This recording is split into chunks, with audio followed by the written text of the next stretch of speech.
Okay, so this is 8.2 video. We're going to finish up these notes today. This is what the first page looks like. Okay, so let's go ahead and let's look at example 2. Okay, and this is converting to polar form. Okay, so here's my x, here's my y. This is in quadrant 2. Okay, that's important. And so my r value, we're going to do basically like Pythagorean theorem. And again, you can draw a picture here, and that's how we did this in the beginning, or you can use these formulas, which is really nice. And so when you simplify this down, you just get 2, square root of 4, or 2. And then our theta, remember, is going to be arctangent. And I'm not going to do the negative. I'm just going to do square root of 3 over 1. Okay, or really just square root of 3. Now this particular angle, if this were, this is something you can do without a calculator. This is pi over 3. All right, but you could use a calculator here and then round as well. In quadrant 2, however, what does that make my angle? Okay, I could either do pi minus pi over 3, or I could just say, well, I know my angle has to be 2 pi over 3 since it's a 60-degree angle in quadrant 2. Either way, your answer here is 2 pi over 3. So this is one you can do without the calculator. All right, let's work problem number 4. Again, you're given your r, you're given your theta. This is going to be also in quadrant 2. I know because of the 2 pi over 3. I find my x and my y by using the simple formula r, which is -5, cosine of theta, which is 2 pi over 3. And so I think, okay, well, this is going to be -5 times, okay, cosine of a 60-degree reference angle. That's going to be a 1/2. In quadrant 2, though, that is going to be a -1/2. And so this simplifies down to +5/2. Then I think about my y, that's going to be very similar, but with sine, -5 sine of 2 pi over 3. And this is going to simplify down to -5 times, and in quadrant 2, sine is positive, so this is going to be positive root 3 over 2. And this simplifies, not much, but to -5 root 3 over 2. So my final answer is +5/2, comma, -5 root 3 over 2, and you can just double check and make sure that this is in the quadrant you want it to be in.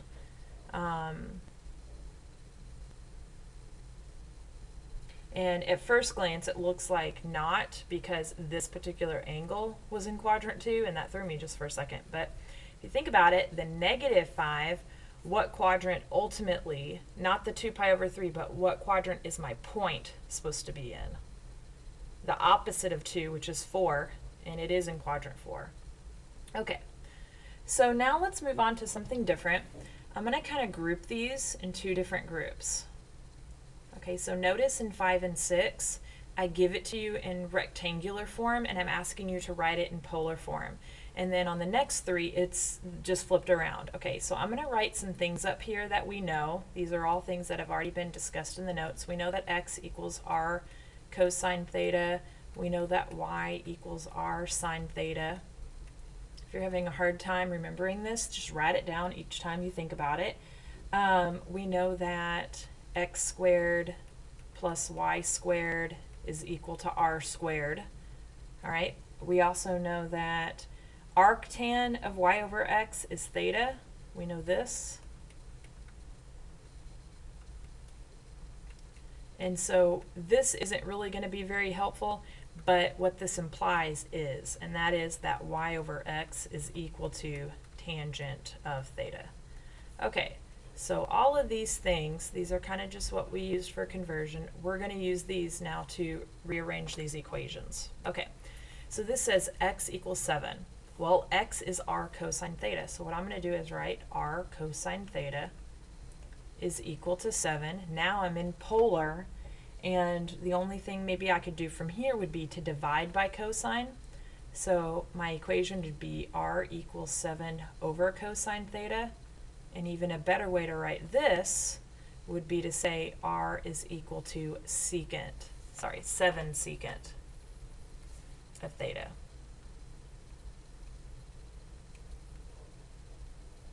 Okay. Now let's look at the next one. This seems super complicated, but it's actually the easiest type of problem, because what is x squared plus y squared the same as? R squared. So you say r squared equals 16. And so what would r be equal to? It would be equal to 4, and you could put -4 there as well. But we're just going to keep it simple. Okay, number 7. We got r equals -3. Let's do the reverse of what we did here. Let's substitute in x squared plus y squared equals, and now I'm going to have to square -3 squared. Okay, so I have x squared plus y squared equals 9. Now, do you remember what shape this type of equation makes? And this is the same equation we had in number 6.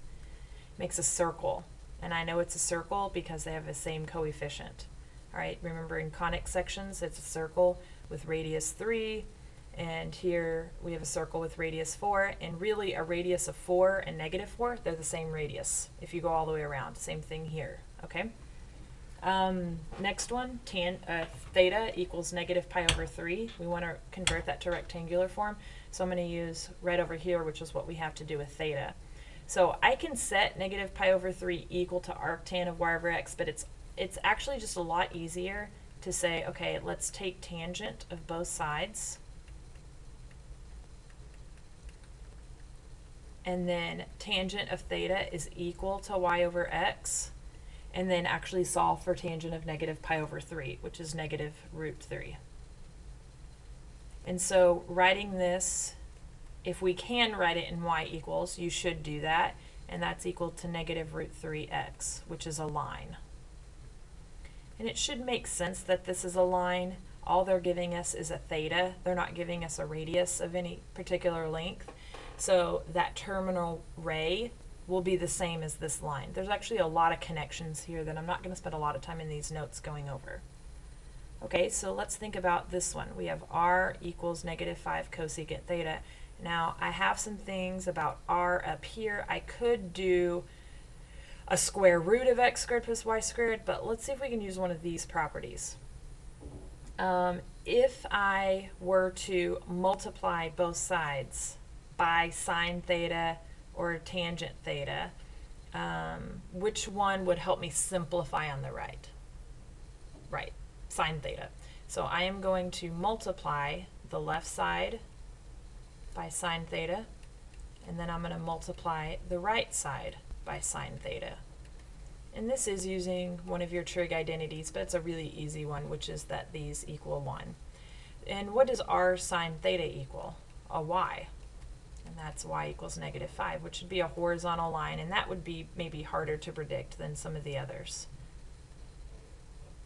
Okay, graphing polar equations is not that much more difficult than just simplifying trig functions.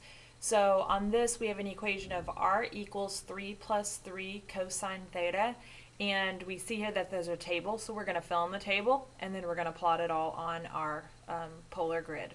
Okay, so when theta equals 0, let's just plug in 0 for cosine. Now cosine of 0 is 1, and so that gives us 3 plus 3, which is 6. Now you could also type this into your calculator. You would want to make sure that you were in radians mode. You can just type in 3 plus 3 cosine of 0. Okay, and so for the next one, you could do the same thing, but instead of 0, you could do pi over 6, and you're going to get a decimal, 5.598. Now, if we were doing this one by hand, I'm going to go ahead and write in the decimal because that's going to be more useful when we're trying to graph. Okay, or that could be approximately 5.6. If you're actually doing this by hand, you would want to do 3 plus 3 cosine of pi over 6, and you could definitely simplify this. This would simplify to 3 plus 3 root 3 over 2. Now, it's just, what does that number mean? That's why we would probably want to use a decimal here. Okay, now I'm going to show you another way to kind of get more of these values at the same time, and then also we're going to use this to check our answers on the calculator. I want you to hit the mode key on your calculator, and down here where it says function, this was parametric. Skipping over, we had sequences, and we're going to revisit that next chapter. You saw that a little bit last year, but I want you to select polar. And when you go to y equals now, notice that all your equations are in r equals. And so I already have this typed in from before. You would want to go ahead and type it in. Again, make sure you're in radians mode. And just like how we used to do vars, y-vars, we used to do function y1 of something to plug it in, we can actually do this for polar. So again, I could plug in pi over 6 into my equation this way as well. So you have a lot of options here. Okay, so let's go ahead and fill in the rest of the table. When we do the next one, which is pi over 3, we're going to get a nice number, 4.5, and that is because cosine of pi over 3 gives you, that's something that you can figure out, and so this ends up being 9 over 2. Alright, but we're going to go ahead and write it as 4.5. I'm going to go ahead and fill in the rest of these. Obviously, you could do these. You can plug these into your calculator. You can check all of these values. I'm just not going to spend a lot of time on that on this video lesson. You start to see some numbers repeated. There is a pattern to this.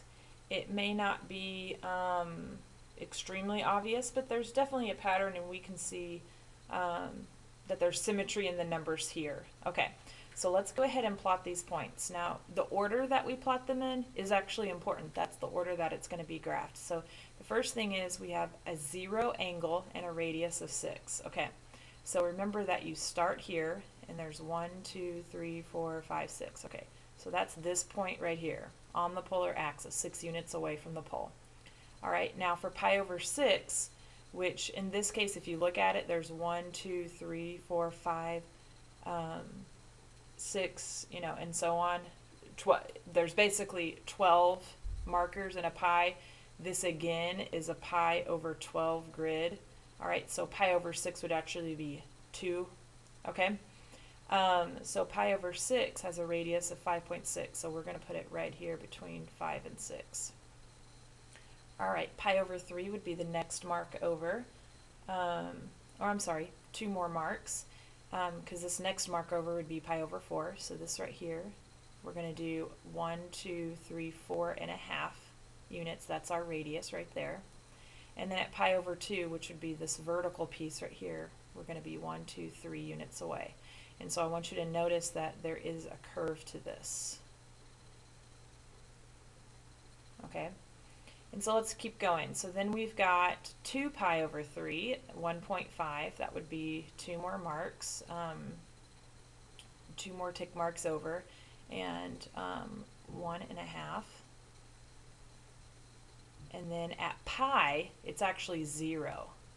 Okay, so what happens is this piece kind of curves in like that. And then you're going to get a very similar thing going the other direction. And you can see that it's going to do very similar thing. Okay, so 2 more marks. We're at 1, 2, 3, 4.5. Okay, so it keeps going. And then 2 more marks, and we're at 5.6. And then once you make a full revolution, you're back where you started. Okay, so that's pretty much how you graph by hand. Any of these we could do without a calculator. The pi over 6 and the 11 pi over 6 would be difficult to do. But I want to show you how you can check this, or how you can actually do the whole thing in your calculator. Now again, if we already have this typed in, then we can do this, we can actually graph it. Now, if you were to just hit graph, who knows what it would look like? Probably not very good. If you were to do a zoom 6, it would probably be a little bit better. But keep in mind, this is a polar grid, so there's a lot of other things to think about. Now, we're going to talk more about these polar graphs later, but this is the basic way they're graphed. Okay, and the order here did matter. It did affect the graph. Okay, bring your questions to class.